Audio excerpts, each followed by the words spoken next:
नमस्कार, मेरे चैनल पर आप सभी का स्वागत है। आज प्रस्तुत है श्री रविंद्रनाथ टैगोर की लिखी हुई कहानी भाई भाई।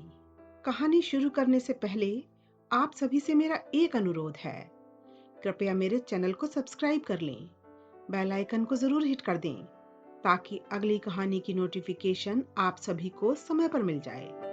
तो आइए कहानी शुरू करते हैं। दम्मी और छदामी कोरी दोनों भाई भोर होते ही जब हंसिया गड़ासा हाथ में पकड़े काम पर निकले, तब उन दोनों की घरवालियों में खूब जोर की जंग शुरू हो गई।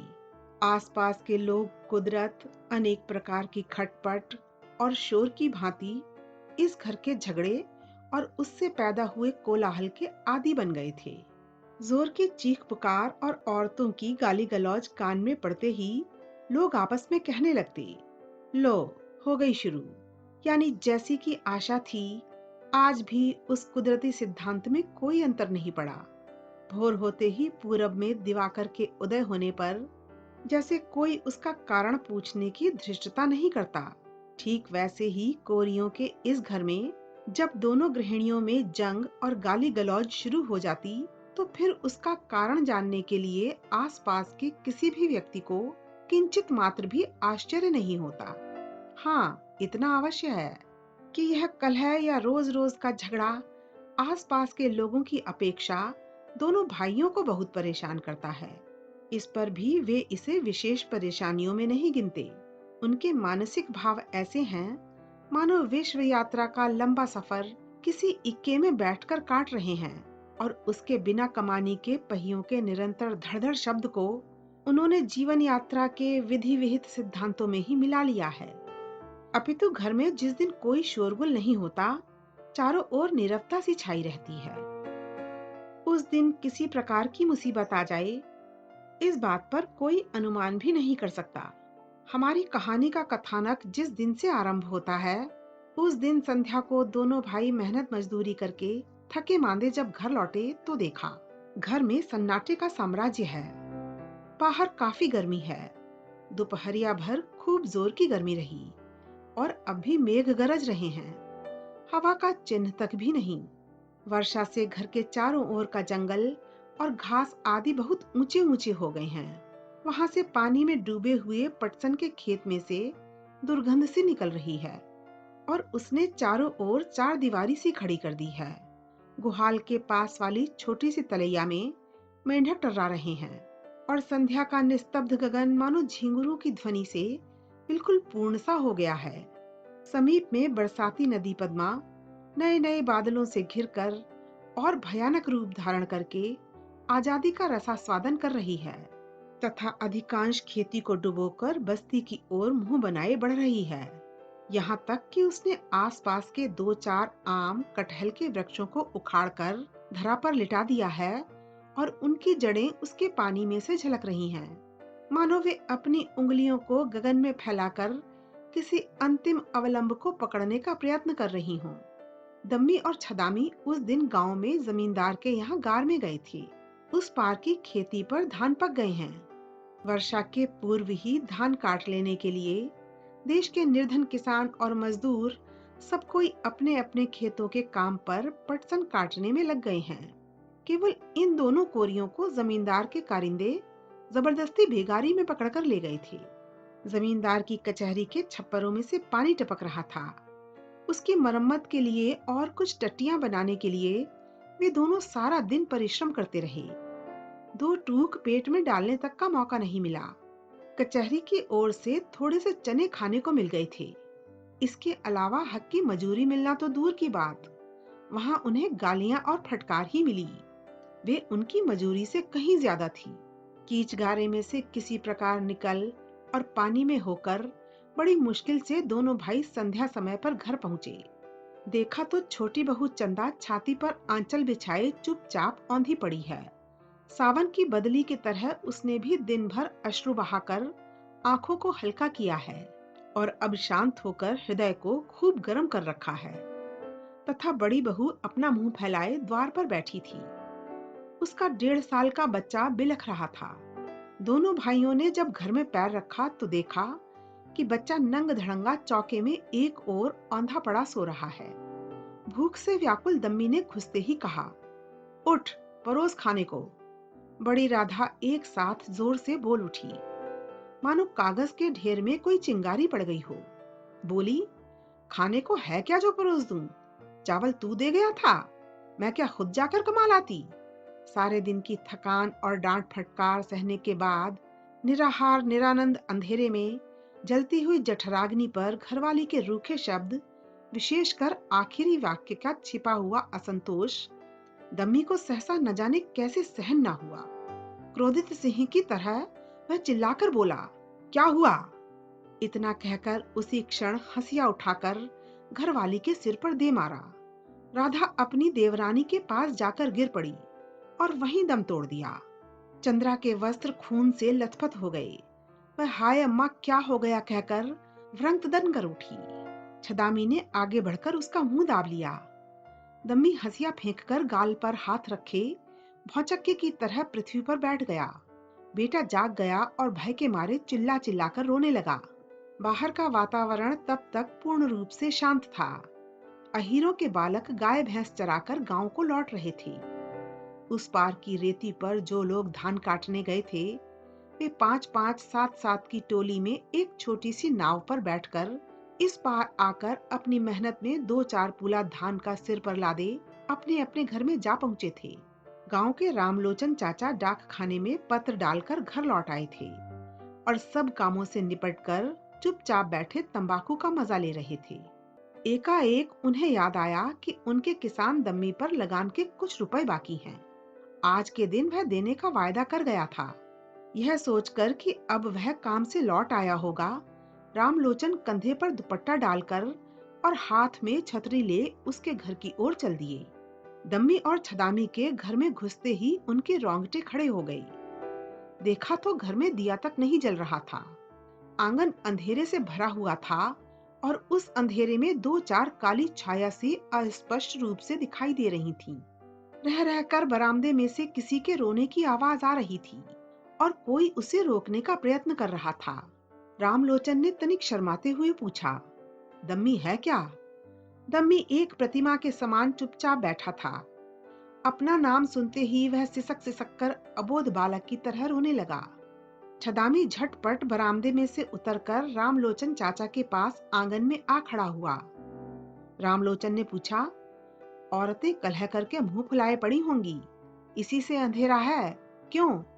आज तो दिन भर चिल्लाती ही रही हैं। छदामी अभी तक क्या करना चाहिए इस निर्णय पर नहीं पहुंच पाया था। अनेक प्रकार की असंभव कल्पनाएं उसके मस्तिष्क में चक्कर काट रही थीं। अभी तक वह इस निश्चय पर पहुंचा था कि कुछ रात बीते लाश को कहीं गायब कर देगा। इस बीच में चौधरी चाचा जान आ टपके, जिसकी उसे स्वप्न में भी आशा न थी। तुरंत ही उसे कोई जवाब न सूझा। कह बैठा, हाँ, आज बहुत झगड़ा हो गया। चौधरी रामलोचन बरामदे की ओर बढ़ते हुए बोले, इसके लिए दम्मी क्यों आंसू बहा रहा है? छदामी ने देखा कि अब बचने की कोई आशा नहीं, तो कह उठा, लड़ते लड़ते छोटी बहू ने बड़ी बहू के माथे पर हंसिया मार दिया है। इंसान आई हुई मुसीबत को ही बड़ा समझता है। इसके अलावा और भी कोई मुसीबत आ सकती है, यह बात शीघ्र ही उसके दिमाग में नहीं घुस पाती। छदामी उस समय इसी सोच में पड़ा हुआ था कि इस भयानक सजाई के पंजे से छुटकारा कैसे मिले।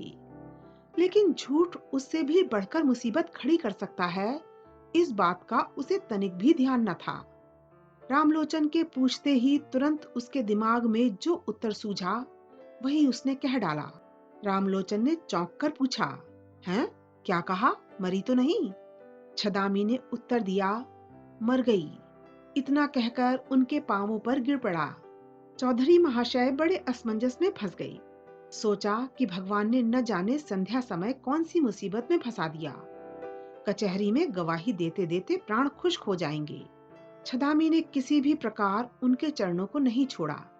बोला, चौधरी चाचा, अब मैं बहू को बचाने के लिए क्या करूं? अभियोग के विषय में परामर्श देने में चौधरी रामलोचन गांव भर के प्रधानमंत्री थे। उन्होंने तनिक विचार कर कहा, देख, एक काम कर, तू अभी दौड़ जा थाने में कि मेरे बड़े भाई दम्मी ने शाम घर आकर खाने को मांगा था, खाना तैयार नहीं था, सो उसने अपनी बहू के माथे पर हंसिया मार दिया। मैं ठीक बता रहा हूँ, ऐसा करने से तेरी बहू बच जाएगी। छदामी का कंठ सूखने लगा। उठकर बोला, चौधरी चाचा, बहू तो और मिल जाएगी, लेकिन भाई को फांसी हो जाने पर फिर भाई नहीं मिल सकेगा। जब उसने अपनी घरवाली के माथे पर दोष मढ़ा था, तब उसने यह बातें नहीं सोची थीं। भय के कारण एक बात मुंह से निकल गई। अब अलक्षित विचारों से उसका मन अपने लिए युक्तियां एकत्र करने लगा। चौधरी ने भी उसकी बात को युक्ति संगत माना। बोले, तब फिर जैसा हुआ है वैसा ही कहना। सब ओर से बचाव होना तो बहुत कठिन है छदामी। इतना कहकर रामलोचन वहां से चल दिए और देखते देखते सारे गांव में इस बात की चर्चा हो गई कि कोरियों के घर की छोटी बहू ने गुस्से में बड़ी बहू के हंसिया दे मारा है। बांध टूटने पर जैसे ही बाढ़ आ जाती है, उसी प्रकार कोरियों के घर पुलिस आ धमकी। अपराधी और निरपराधी उन्हें देखकर घबरा उठे। छदामी ने निर्णय किया कि जिस राह को अपनाया है उसी पर चलना ठीक होगा, क्योंकि उसने चौधरी चाचा के सामने जो बात कह डाली है उसे गांव का बच्चा बच्चा जान गया है। अब यदि और कोई बात कही जाए तो न जाने उसका क्या नतीजा निकले। उसकी बुद्धि मारी गई। उसने अपनी बहू से अनुरोध किया कि वह इस बात को अपने ऊपर ले ले। सुनते ही उस पर मानो ज्वालामुखी का पहाड़ फूट पड़ा। उसने धीरज बंधाते हुए कहा, अरे पगली, ऐसा करने में किसी बात का डर नहीं है, हम लोग तुझे जरूर बचा लेंगे। धीरज बंधा तो सही, पर उसका गला सूख गया और चेहरे का रंग पीला पड़ गया। चंदा की आयु 17-18 वर्ष के लगभग होगी। चेहरा भरा हुआ और गोल मटोल, बदन मंझोला और गठा हुआ, अंग प्रत्यंग सौष्ठव से परिपूर्ण, चाल अति सुंदर। आसपास के लोगों के घर जाकर गपशप करना उसकी दिनचर्या है और बगल में पानी की गागर लिए पनघट जाते समय वह 2 उंगलियों से अवगुंठन में तनिक सा छिद्र करके चमकीली चंचल काली आंखों से जो कुछ देखने लायक वस्तु होती है उसे देख लिया करती है। बड़ी बहू ठीक इससे उल्टी थी, आलसीन, फूहड़ और बेशऊर। सिर का कपड़ा, गोद का बच्चा, घर का काम, कुछ भी उससे न संभलता था। हाथ में तो न कोई खास कामकाज होता और न फुर्सत। छोटी बहू उससे अधिक कुछ न कहती सुनती थी। हाँ, मीठे स्वर में ही 2-1 पैने दांत गड़ा देती और वह हाय हाय ही करके क्रोध में बकती झकती रहती। इस प्रकार मोहल्ले भर की नाक में दम करती रहती। पर इन 2 गृहस्थियों में भी स्वभाव की आश्चर्यजनक एकता थी।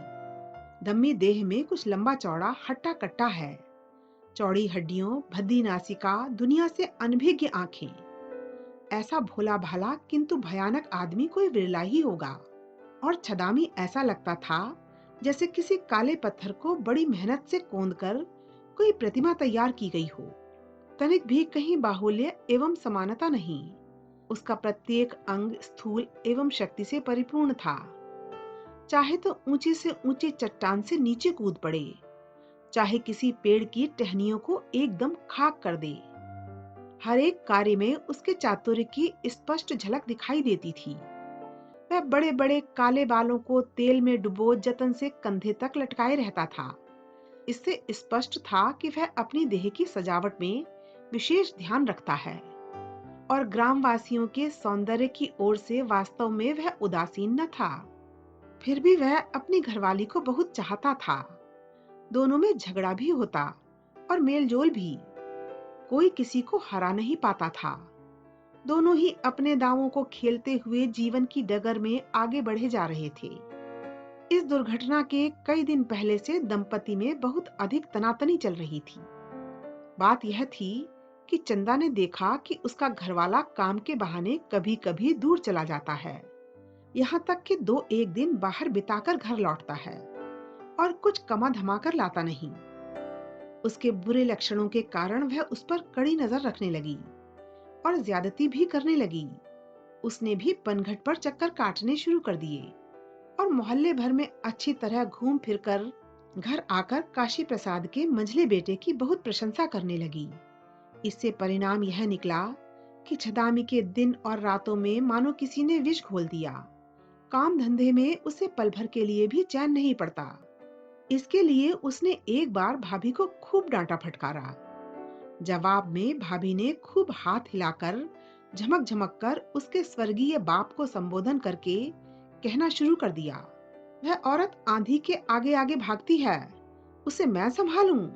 मैं तो सब कुछ समझती हूँ, किसी दिन खानदान की आबरू मिट्टी में मिला देगी। बगल के कोठे में चंदा बैठी थी। उसने बाहर आकर धीमे स्वर में कहा, दीदी तुम्हें इतना डर क्यों है? बस फिर क्या था, दोनों में महाभारत छिड़ गई। छदामी ने गुर्राकर कहा, देख, अब की अगर सुना कि तू अकेली पनघट गई है तो तेरी हड्डी पसली एक कर दूंगा। चंदा ने भभक कर कहा, तब तो मेरा कलेजा ही ठंडा हो जाएगा। और कहती हुई वह बाहर जाने को तैयार हो गई। छदामी ने उसकी चुटिया घसीटकर उसे कोठे के भीतर ढकेल दिया और बाहर से दरवाजे में ताला डाल दिया। संध्या समय जब छदामी घर लौटा तो देखा कि कोठा खुला हुआ है, उसमें कोई भी नहीं है। चंदा 3 गांव लांघ कर सीधी अपनी नानी के घर पहुंच गई है। छदामी बड़ी मुश्किल से घरवाली को मनाकर वहां से वापस ले आया और इस बार उसने हार मान ली। फिर उसने किसी प्रकार की उससे जबरदस्ती नहीं की, लेकिन उसका मन अशांत रहने लगा। घरवाली के प्रति शंका के भाव उसके हृदय में शूल बनकर गड़ने लगे और जब कभी वह उसकी तीव्र पीड़ा से अधिक बेचैन हो जाता तो उसकी इच्छा होती कि काश यह मर जाए तो पिंड छूटे। इंसान से इंसान को जितनी ईर्ष्या या जलन होती है, उतनी संभवतः यमराज को भी नहीं। इसी बीच घर में यह दुर्घटना घट गई। चंदा से जब उसके घरवाले ने हत्या का दोष लेने के लिए कहा तो वह भौचक्की होकर देखती रह गई। उसकी कजरारी आंखें अग्नि के समान छदामी को जलाने लगीं। उसका शरीर और मन संकुचित होकर इस राक्षस के पंजे से निकलकर भागने का प्रयत्न करने लगा। उसकी अंतरात्मा विमुख होकर अपने ही घरवाले के प्रति विद्रोह कर बैठी। छदामी ने बहुतेरा उसको ढांढस बंधाया कि तेरे डरने की कोई बात नहीं है। इसके बाद थाने और अदालत में जज के सामने उसे क्या कहना होगा, बार बार सिखा पढ़ाकर सब ठीक ठाक कर दिया। लेकिन चंदा ने लंबा चौड़ा उसका व्याख्यान बिल्कुल भी नहीं सुना। वह पाषाण प्रतिमा के समान वहां चुपचाप बैठी रही। सभी कामों में दम्मी छदामी के भरोसे रहता है। छदामी ने जब चंदा पर सारा दोष गढ़ने की बात कही तो दम्मी ने पूछा, फिर बहू का क्या होगा?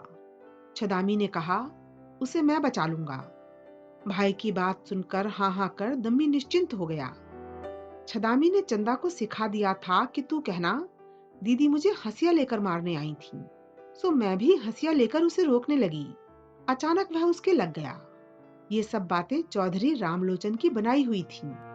इनके अनुकूल जिन जिन बातों और सबूतों की आवश्यकता थी, वे सब बातें भी उन्होंने विस्तार से छदामी को समझा दी थीं। पुलिस ने आकर जोरों से तहकीकात करनी शुरू कर दी। लगभग सभी आसपास के लोगों के मन में यह बात घर कर गई थी कि चंदा ने ही जिठानी की हत्या की है। सभी गांव वालों के बयान से ऐसा ही सिद्ध हो गया। पुलिस की ओर से चंदा से जब पूछा गया तो उसने कहा, हाँ मैंने ही खून किया है। क्यों खून किया?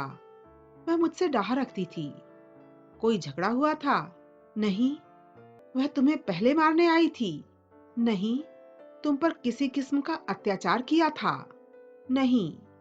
इस प्रकार का उत्तर सुनकर सब देखते रह गए। छदामी एकदम घबरा गया। बोला, यह ठीक नहीं कह रही है, पहले बड़ी बहू। थानेदार ने उसे डांट कर चुप करा दिया। अंत तक अनेक बार जिरह करने पर भी वही एक प्रकार का उत्तर मिला। बड़ी बहू की ओर से किसी प्रकार का हमला होना चंदा ने किसी प्रकार भी स्वीकार नहीं किया। ऐसी जिद्दी औरत शायद ही कहीं देखने में आती हो। वह तो जी जान से कोशिश करके फांसी के तख्ते की ओर झुकी जा रही है, किसी भी तरह रोकने से नहीं रुकती। यह कैसा रूठना है। चंदा शायद मन ही मन कह रही थी कि मैं तुम्हें छोड़कर अपनी इस जवानी को लेकर फांसी के तख्ते पर चढ़ जाऊंगी, फांसी की रस्सी को गले लगाऊंगी। मेरे इस जन्म का आखिरी बंधन उसी के साथ है। बंदिनी होकर चंदा फिर परिचित गांव के रास्ते से जगन्नाथ जी के शिवालय के पास से, बीच बाजार से, घाट के वट से, मजूमदारों के घर के सामने से, डाकखाना और स्कूल के बगल से, सभी परिचित लोगों की आंखों के सामने से कलंक का दाग माथे पर लगाकर सदैव के लिए घर छोड़कर चली गई। गांव के बालकों का एक झुंड पीछे पीछे चला जा रहा था और गांव की औरतें, उसकी सखी सहेलियां, कोई घूंघट की सेंध में से, कोई दरवाजे की बगल में से और कोई वृक्ष की ओट में से सिपाहियों से घिरी चंदा को जाती देख लज्जा से, घृणा से और भय से रोमांचित हो उठी। डिप्टी मजिस्ट्रेट के सामने चंदा ने अपना ही दोष स्वीकार किया और दुर्घटना से पहले बड़ी बहू ने उस पर किसी प्रकार की ज्यादती या जुल्म किया था, यह बात उसके मुंह से किसी प्रकार निकली ही नहीं। पर छदामी उस दिन गवाह के कचहरी पहुंचते ही रो दिया और हाथ जोड़कर बोला, दुहाई है हुजूर, मेरी बहू का कोई कसूर नहीं। हाकिम ने रौबीले स्वर में उसे रोककर प्रश्न पर प्रश्न करना शुरू किया। उसने एक एक कर सारी की सारी वारदात कह सुनाई, पर हाकिम ने उसकी बात का विश्वास नहीं किया। कारण गांव के चौधरी रामलोचन ने गवाह के रूप में कहा, खून होने के थोड़ी देर बाद मैं इनके घर पहुंचा था। गवाह छदामी ने सब बातें कबूल कर मेरे पैरों में गिरकर कहा था कि बहू को किस प्रकार बचाऊं, कोई सलाह दीजिए। गवाह ने मुझसे कहा कि मैं यदि कहूं कि मेरे बड़े भाई ने खाने को मांगा था सो उसने दिया नहीं, इस पर गुस्से में आकर भाई ने अपनी घरवाली पर हंसिया का वार किया, जिससे उसने उसी समय दम तोड़ दिया, तो वह बच जाएगा। मैंने कहा, खबरदार हरामजादे, अदालत में एक कथन भी झूठ का ना बोलना, इससे बढ़कर महापाप और नहीं है। रामलोचन ने पहले चंदा को बचाने के लिए बहुत सी बातें बना ली थीं, किंतु जब देखा कि चंदा खुद ही अड़कर फंस रही है, तब सोचा कि कहीं मुझे ही झूठे जुल्म की गवाही में न फंसना पड़े। इससे जितना जानता हूँ उतना ही कहना अच्छा है। यह सोचकर उन्होंने उतना ही कहा और उस कहने में किसी प्रकार की कोई कसर उठाकर न रखी। डिप्टी मजिस्ट्रेट ने इस केस को सेशन के सुपुर्द कर दिया। इस बीच में खेती बाड़ी, हाट बाजार, रोना हंसना आदि संसार के सभी काम चलने लगे। पहले के समान सारे धान के खेतों में सावन के मेघ बरस उठे। पुलिस मुलजिम और गवाहों को लेकर सेशन जज की अदालत में पहुंची। इजलास लगा हुआ था। गांव के लोग अपने अपने मुकदमे की पेशी की इंतजारी में बैठे थे। कोई मुकदमा चल रहा था। छदामी ने खिड़की में से झांक कर रोजमर्रा की इस आकुल व्याकुल दुनिया को एक नजर देखा। सब कुछ उसे सपना मालूम हुआ। अदालत के अहाते के भीतर के वट वृक्ष पर से एक कोयल कूक उठी। अपनी पेशी पर चंदा से झुंझलाकर जज ने कहा, तुम जिस दोष को अपने सिर पर ले रही हो उसकी सजा जानती हो क्या है? चंदा ने कहा, नहीं। जज ने मुस्कुराते हुए कहा, फांसी यानी मौत। उसे सुनते ही चंदा के होश उड़ गए। उसने गिड़गिड़ाते हुए कहा, साहब, आपके पैरों पड़ती हूँ, मुझे यही सजा दो। मुझसे अब दुनिया की बातें नहीं सही जाती। जब छदामी को अदालत में पेश किया गया तो चंदा ने उसकी ओर से मुंह फेर लिया। जज ने पूछा, गवाह की ओर देखकर बताओ, यह तुम्हारा कौन लगता है? चंदा ने अपने मुंह को हाथों से ढककर कहा, यह मेरा घरवाला है साहब। जज, तुम्हें यह चाहता है? चंदा, बहुत ज्यादा हुजूर। जज, तुम उसे नहीं चाहती क्या? चंदा, बहुत ज्यादा चाहती हूँ हुजूर। तभी छदामी ने बीच में ही कहा, हुजूर, खून तो मैंने किया है। जज ने प्रश्न किया, क्यों? छदामी ने कहा, खाने को मांगा था सो उसने दिया नहीं। दम्मी जब गवाही देने आया तो बेहोश होकर गिर पड़ा। होश आने पर उसने कहा, हुजूर, खून तो मैंने किया है। क्यों? खाने को मांगा था सो उसने दिया ही नहीं। बहुत जिरह और गवाहों के बयान के बाद जज ने साफ साफ समझ लिया कि घर की बहू को फांसी से बचाने के लिए दोनों भाई कसूर कबूल कर रहे हैं। लेकिन चंदा थाने से लेकर सेशन अदालत तक एक ही बात बराबर कहती आ रही थी। उसकी बात में तनिक भी अंतर नहीं पड़ा। दो वकीलों ने स्वतः प्रवृत्त होकर उसे फांसी के फंदे से बचाने का बहुत प्रयत्न किया, लेकिन अंत में हार माननी पड़ी। जिस दिन तनिक सी आयु में एक काली काली छोटी मोटी लड़की अपना गोलमोल चेहरा लिए गुड्डा गुड़िया फेंक कर अपने माता पिता का संग छोड़कर ससुराल आई थी, उस दिन रात को शुभ लग्न के वक्त आज दिन की कौन सोच सकता था। उसके पिता ने अंतिम समय में यह कहा था कि खैर, कुछ भी हो, मेरी लड़की तो ठीक ठिकाने से लग गई। फांसी से पूर्व जेल खाने में सिविल सर्जन ने चंदा से पूछा, किसी को देखने की इच्छा हो तो बोलो। चंदा ने उत्तर दिया, बस एक बार अपनी माँ को देखना चाहती हूँ। सिविल सर्जन ने पुनः कहा, तुम्हारा घरवाला तुम्हें मिलना चाहता है, उसे बुलवा लिया जाए। चंदा ने उद्विग्न होकर कहा, ऊहु, मौत भी नहीं आई। अभी आप सुन रहे थे श्री रविंद्रनाथ टैगोर की बंगला में लिखी हुई कहानी का हिंदी अनुवाद, मेरी यानी अर्चना की जुबानी। आपको यह कहानी कैसी लगी? कृपया कमेंट करके बताएं। अच्छी लगी तो लाइक करें, शेयर करें और यह भी बताएं कि अन्य कौन सी रचनाएं आप सुनना चाहते हैं। आपसे फिर मुलाकात होगी किसी नई कहानी के साथ। तब तक के लिए धन्यवाद।